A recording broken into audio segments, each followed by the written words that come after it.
Hi Year 12, it's Mrs. Gill and I'm going to be teaching your lesson today. We are going to continue with our new unit on women's civil rights, and today's lesson is going to focus on how were women influencing political reform. So first I'd like you to get yourself ready for the lesson. You are going to need the lesson resources, which you should find on Show My Homework. You're going to need a pen. You're going to need some paper to write down your answers. And you are also going to need to switch off or put away any distractions. Pause now and get yourself ready. When you are, press play again.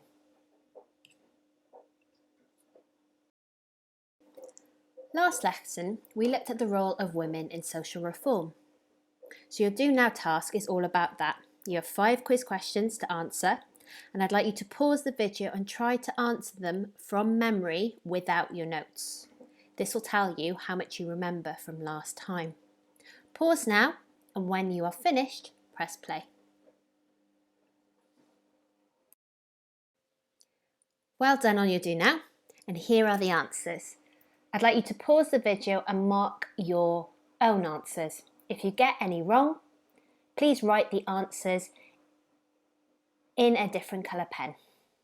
Don't forget to give yourself a score out of 5 for how many you got correct. So today's lesson title is How Were Women Influencing Political Reform? And we are going to look at, firstly, how women were campaigning for the vote and the opposition they faced. We are also going to look at the impact the suffrage campaign had for the position of women. And then we are going to consider the significance of female individuals and groups for political reform. So now we are going to update our knowledge organiser, and this is the last lesson we'll be using this specific knowledge organiser. So we are basically filling in any gaps that we have. So we're going to be finishing off theme number 2 by focusing on political reform. We're going to be looking at the rest of the events. So as you can see, quite a few for you to highlight. Don't worry, we will go over these as we go along today. It's going to be quite a few vocabulary. Majority of them are different organisations who were either fighting for women to get the vote or against.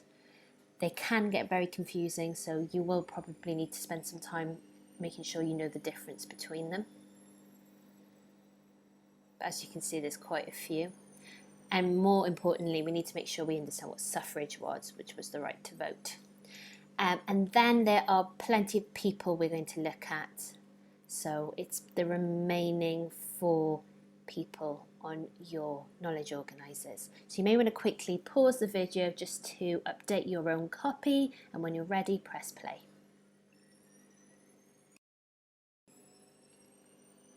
Now it's time for your starter. I'd like you to look at the poster that is on your screen. It's from New York and it comes from 1912.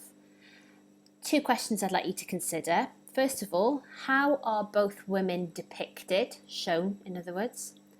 And then what does this reveal about attitudes towards women's involvement in politics? So I'd like you to pause the video and write down your ideas and press play when you're ready. So let's have a look at some good answers for this particular starter task. So the first question, I asked you to describe how both women are depicted. So I'll start with the woman on your left. She's shown as being beautiful. If you look at her face, kind of the perfect early 20th century woman. She is shown as being very loving towards her child, who appears very happy and healthy. So in other words, this is kind of a depiction of the perfect early 20th century woman to lots of Americans. The woman on the right, on the other hand, she appears very different. She appears very deranged if you look at her facial features, and also if you look at her hair compared to the other woman. She is clearly protesting because she's holding a sign, and we know she's protesting on the street because of the caption below: the home or street corner for women. So it's asking, where should women be? Should they be in the home or should they be protesting on the street corner? And they're asking, obviously, the person who's looking at the poster to decide which they prefer.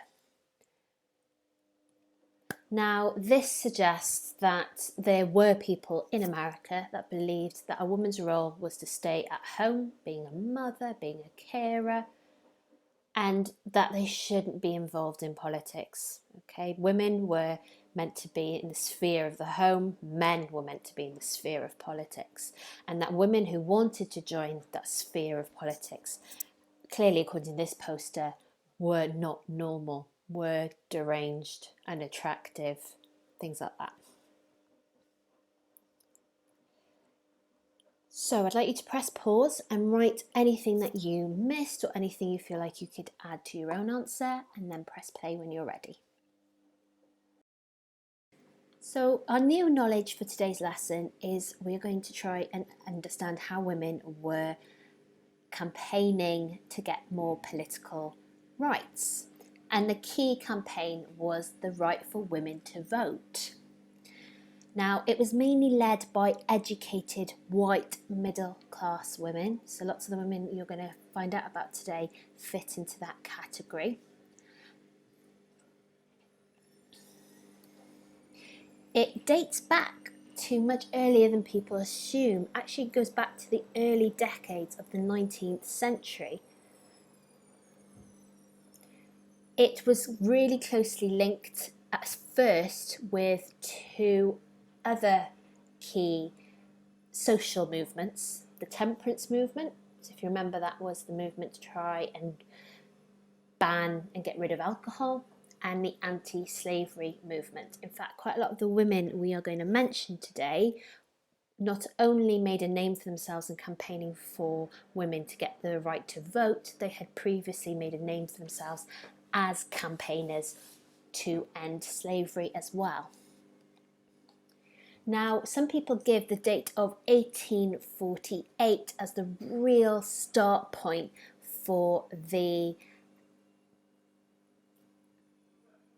movement to try and get women votes, and that's because in 1848 a women's right convention was held at a place called Seneca Falls in New York State, and this was set up or arranged by two women: Elizabeth Cady Stanton, who is on your left, and Lucretia Mott, who is on your right in the picture. Again, both had been very involved in the abolition movement as well.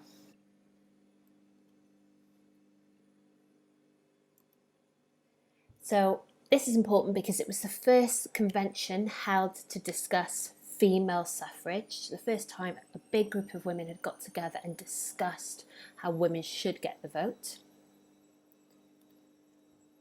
And it also was the first time that the issue of votes for women was put into the wider context. So in other words, they were discussing the fact that by getting the right to vote, they would be improving their social, their civil and religious conditions, as well as their rights as women. Now, I've mentioned already that the campaign for votes for women at this early stage was very associated with the anti-slavery movement or the abolition movement. Unfortunately, there were some men who were leading the abolitionist movement who were not comfortable with the association with women's rights, and that was because they were worried that it would affect their cause. They would lose support from people who perhaps saw slavery as a terrible thing, but yet didn't want women or think women should have the vote. And that's just important for us to remember. Now we're going to focus on what happened in the campaign for women to get the vote, specifically after the Civil War. Now, initially, after the Civil War, the women still received a lot of support from the abolitionists. And one particular association was formed called the American Equal Rights Association in 1866. Now, I've got a document for that. It's very small, but at the bottom, you might be able to just about make out some names. So you can recognise Lucretia Mott, who I just mentioned, and Elizabeth Cady Stanton, but you may also recognise the name of Frederick Douglass. Now, you may remember he was a former slave who had been a big campaigner for the abolition of slavery. Now, this association was formed to remove restrictions on rights on both racial and gender grounds. In other words, it was formed to try and remove any restrictions on rights based on your gender or your race. In other words, the colour of your skin. Now, as you may remember, the period after the Civil War, Republicans managed to get a lot of rights for African Americans, and in particular there'd been two key amendments made to the Constitution, the 14th and 15th Amendment. Now, these gave a lot of rights to African Americans, but what we're going to focus on now is the unintended consequences that these amendments had for women. So we'll start by looking at the 14th Amendment. Now, that guaranteed equal rights, but it only penalised states which denied rights to any of the male inhabitants of that state. So in other words, states could still put restrictions on women, and the amendment couldn't be used to stop that.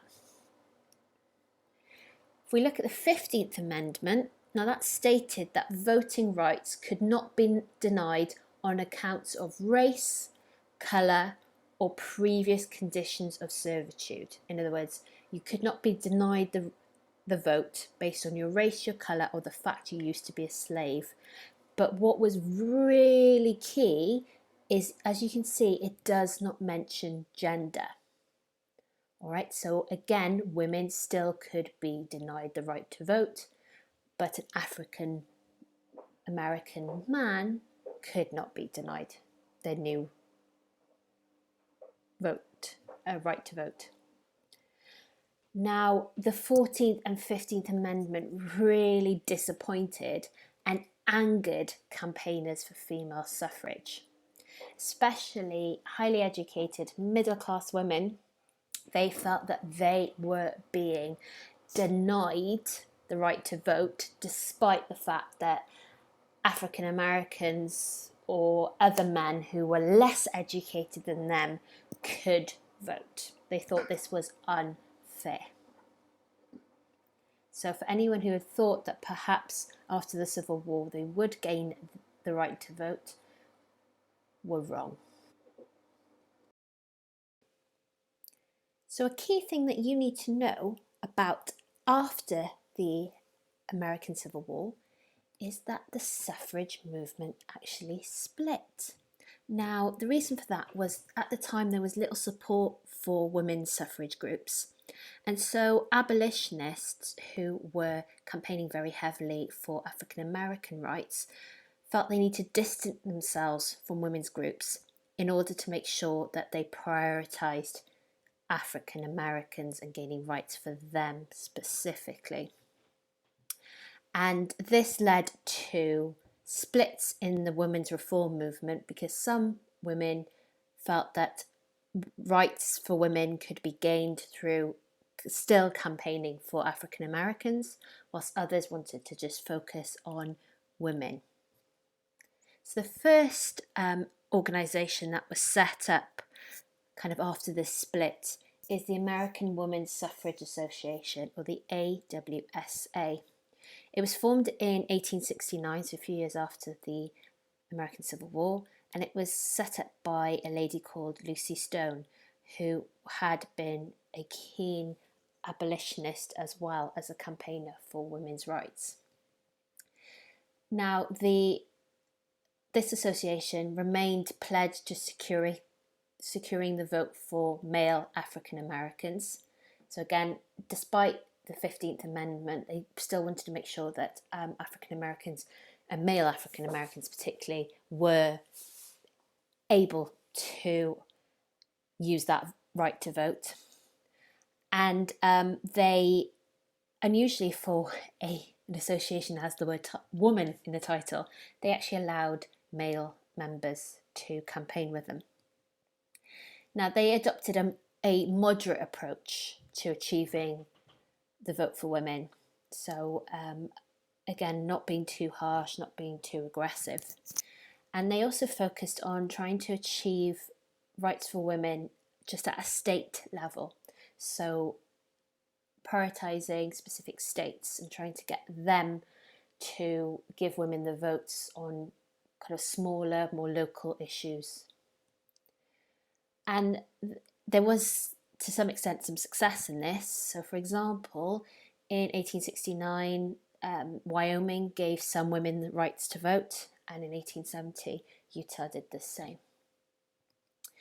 The other kind of opposite movement that was formed during the split is the National Women's Suffrage Association, or the NWSA. Now, that was formed in the same year as the AWSA, but it was formed by two women, Elizabeth Cady Stanton, who we've briefly mentioned already, and another lady who we haven't mentioned yet, who's called Susan B. Anthony. You can see both of them in the image next to the box. They focused on women's suffrage. That was the key aim for them, was getting women the vote, and they restricted membership to women only, so they didn't allow any men to join.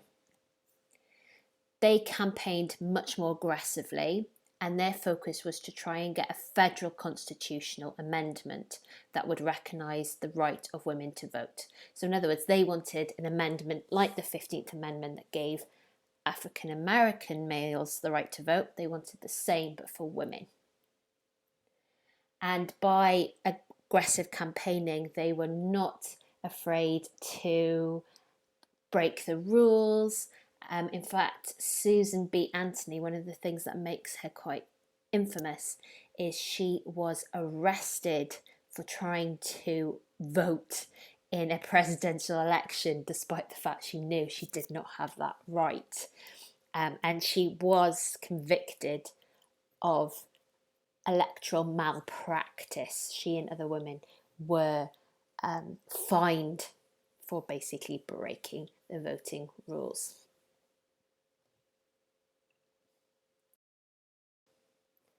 Now, the split in the campaigns for women to get the vote meant there was quite a lot of confusion over what women wanted. Did they purely want to have the right to vote just in their local states, or did they want it nationally? And this was realised. So in 1890, the AWSA and the NWSA merged to form just one unified big organisation known as the National American Women's Suffrage Association. Now, this was led by Susan B. Anthony, who had a big reputation for campaigning for the right to vote after she'd been arrested for illegally voting, and she was felt to be the best person to lead the movement at the start. And this unification did bring the numbers up gradually, but by 1905 it still only had about 17,000 members across the country. Now, this was small in comparison to the amount of women who were actively involved in other movements such as the temperance movement. A criticism that the NWSA received is that it was largely a white middle class organisation. It did have some African American and immigrant women who joined, but it was still dominated by middle-class white women. In 1900, Carrie Chapman Catt, who you can see on the screen, she took over from Susan B. Anthony as the president of the NAWSA. And she took the association in a different direction. She organised a moderate campaign. So politicians were now going to be lobbied by members who were going to distribute leaflets. They were holding marches. They were organising public meetings. In other words, they were using campaigns methods that had been used by other social reformers like the temperance movement to try and educate people in why women should get the vote.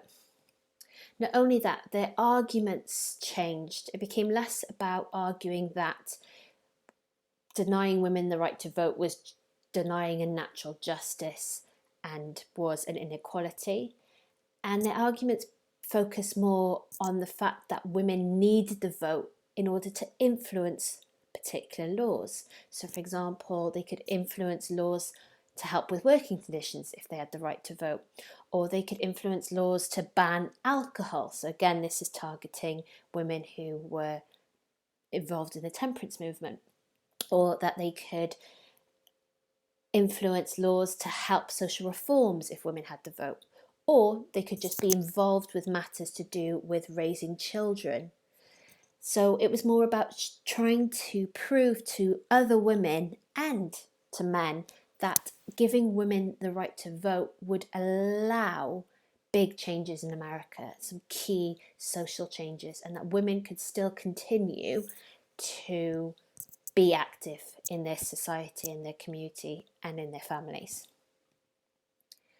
However, the old splits that were in the organisations that had merged hadn't entirely healed. Okay, there were still disagreements over exactly what kind of women should be able to vote. There were members in the south of the NAWSA who believed that African American women shouldn't have the right to vote. And so these disagreements meant that it wasn't quite as unified as it could have been. Now we're going to look at opposition to suffrage. So we've already mentioned that some abolitionists tried to distance themselves from women who were campaigning for the right to vote. We've also mentioned some of the arguments that were made criticising the different movements. But there was more vocal opposition than that. Now, in some states that had allowed women to vote, hostile crowds gathered and would try and stop women from casting their vote. Again, this is nothing new. We know that this technique was used, especially in the South, to try and stop African Americans from voting. Now, many men saw votes for women as unnatural and a distraction from their domestic duties. And that kind of links to the poster we saw in the starter task. The fact that if you were campaigning for the vote or wanting to vote, this would distract you from your real duty of being a wife or a mother. So attitudes hadn't necessarily changed towards women and what they could do. Now we're going to skip forward a little bit to 1911 because a big organisation was formed to try and oppose women's right to vote, and it was called the National Association Opposed to Women's Suffrage. And more shockingly, there were quite a lot of female members in the National Association Opposed to Women's Suffrage. So you'd assume it would just be male, but it wasn't. There were many women in America themselves who did not want the vote. Again, they thought it would be a distraction. They didn't think that women should be given that responsibility.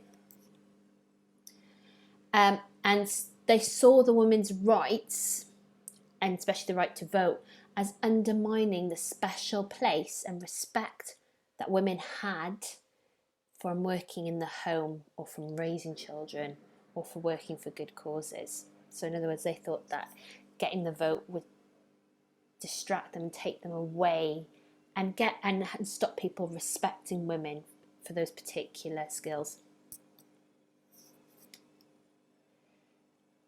Now, they also feared that political equality would work against the interest of women, who were quite happy existing as, and I put this in quotes, angels of the hearth. So in other words, women who were angels of the home, angels of the cooking, cherished by their husbands. So again, this idea that some women were just happy in their role as housewives and mothers and didn't want to be distracted by the vote. There were other groups that opposed suffrage. So for example, Catholics, who were opposed on religious grounds because they saw it as potentially weakening the family. And Southern Democrats feared that women in politics would introduce all kinds of laws that could work against South and Southern interests. So whether that would be introducing labour laws or work against restrictions it had imposed on African Americans, such as Jim Crow laws. So in other words, they were worried that women, if they got the vote, would try and stop Jim Crow laws or would try and introduce laws that would help workers and stop workers working long hours. Right, well done Year 12. I know I've talked you through quite a lot of information about the different organisations involved with fighting for the women to get the right to vote, as well as opposition. So what I would like you to do now is you are going to compile your own summary of notes, focusing on these different groups that all wanted in their own way for women to have better rights, and in particular the right to vote. So first thing you're going to need to do is you are going to need to copy the diagram that is on the screen, just like last week. Again, I would advise that you take a whole piece of paper for this and leave plenty of space around the boxes to add your own notes. You may want to press pause now and just quickly copy the diagram down. Once you've done that, you are going to use the previous slides, and I would also recommend that you read the information sheet because that goes into a lot more detail than I was able to in the slides.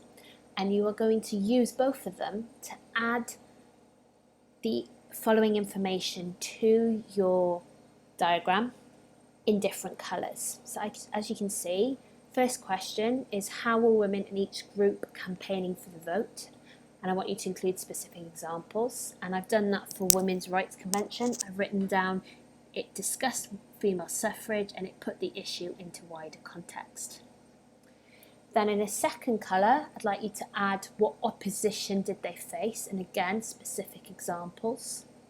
So what criticisms were the groups facing, what particular opposition groups, and so on. And then finally, in a third colour, I'd like you to consider what impact did each of these groups' involvement have on the position of women. Now that one in particular is quite tricky, but I want you to really have a good go. The answers may not be in the text itself. It may require you to use your own logic and make your own inferences based on what you've read. So I'd like you to press pause now and to complete this task, and then when you're finished, press play. Well done, Year 12. That task was quite tricky. So I'm going to go through potential answers you could have added to your notes, in particular for the third task. So in other words, we're going to focus on the impact the involvement of these different groups may have had on the position of women. So you can compare some of the things I'm about to talk to you about with your own notes and add any that you missed. So I'm going to start with the AERA, and I've said that the impact they had is that, first of all, it showed that the women did have the support of abolitionists at the start, and by working very closely with abolitionists, including kind of male campaigners, it allowed women to gain experience of working in a political campaign. For the AWSA, I've made a note that it allowed them to gain experience of using a moderate approach, and also it showed that they were being maybe realistic and focusing on achieving it at state level first, and it showed that they were able to gain the right to vote for some women in some states. For the NWSA, I've said that it actually showed that women were willing to challenge the Constitution, in particular the 14th and 15th Amendments, and they were not afraid to be arrested and even break the law. So again, showing that women were not just capable of moderate approaches, but more aggressive approaches to campaigning. For the NAWSA, I've said that it showed that women were aware that the split had weakened the cause, and that women were willing to overcome differences to unify the suffrage movement. So it showed that they had some political awareness. For the Congressional Union of Women's Suffrage, which is not one of the organisations I went through on the PowerPoint, so you should have got this from the notes, I said that it showed awareness of other really militant methods based on the work of the British suffragette movement. And they were willing to use them to draw attention to their cause despite the risk to their freedom and health. And then finally, for the Women's Rights Convention, I've said that it showed that women were able to organise and hold a political convention. So if you need to, you can pause the video now and just add any of these that you may have missed, and when you're ready, press play.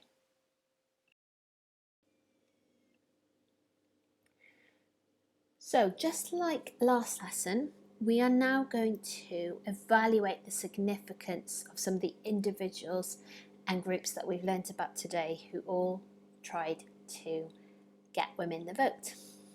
So we're going to use the same criteria as last time, and I've just put it on the screen there just to quickly remind us. You may want to quickly pause the video and just read through the criteria and press play when you're ready. Right, what I need you to do now, Year 12, is to find your significance spectrum that you were working on last lesson. It may be really full, and that's okay, but we're going to add to it now, and we're going to add information about individuals who were involved in political reforms and groups that were involved in political reforms. Now, if you think it's too crowded and you've not left yourself enough space to add extra work from today, you may want to quickly pause the video and recreate the spectrum on another piece of paper. If you need to do that, press pause now. Once you're ready, you're now going to use the information sheet, and I would really recommend that you use that because that is much more detailed than the slides I have provided for you. You're also going to use the criteria, the same criteria as we used last time, and you're going to place the following individuals and groups onto our significance spectrum. Remember, just like last time, you need to include a brief justification or explanation for why you have placed a particular individual or group in a certain part of your spectrum, and the criteria could really help you to justify and explain your decision. Remember to take your time with this task. Remember, there isn't necessarily a right or wrong answer. This is purely based on your own opinion and your own learning, and it's to improve your ability to make an argument and justification using knowledge and evidence. So I'd like you to press pause and complete this task, and then when you're ready, press play.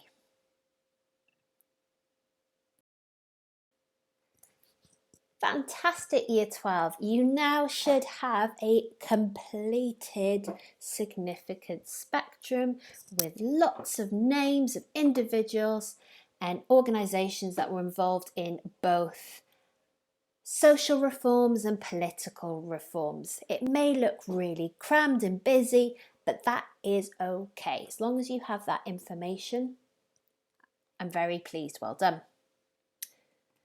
Now, we're going to ask you to do a bit of comparison now. I want you to look at your completed significant spectrum. I want you to compare where you've placed social reformers and political reformers. And I want you to attempt this question. Which were more significant for women, do you think? Was it the social or political reformers? And then I want you to give a brief explanation of your judgment. Again, it doesn't need to be an essay. It can be quite short, but you need to back up your decision with particular evidence and specific knowledge. Press pause and complete this task, and then when you're ready, press play. Well done today, Year 12. Fantastic job. We've learnt quite a lot about women in the late 19th century in America so far, and in particular how they were trying to change their position socially and politically. Don't forget to subscribe to our YouTube channel, as the 2 remaining lessons will be coming up in the next couple of days. I look forward to teaching you again.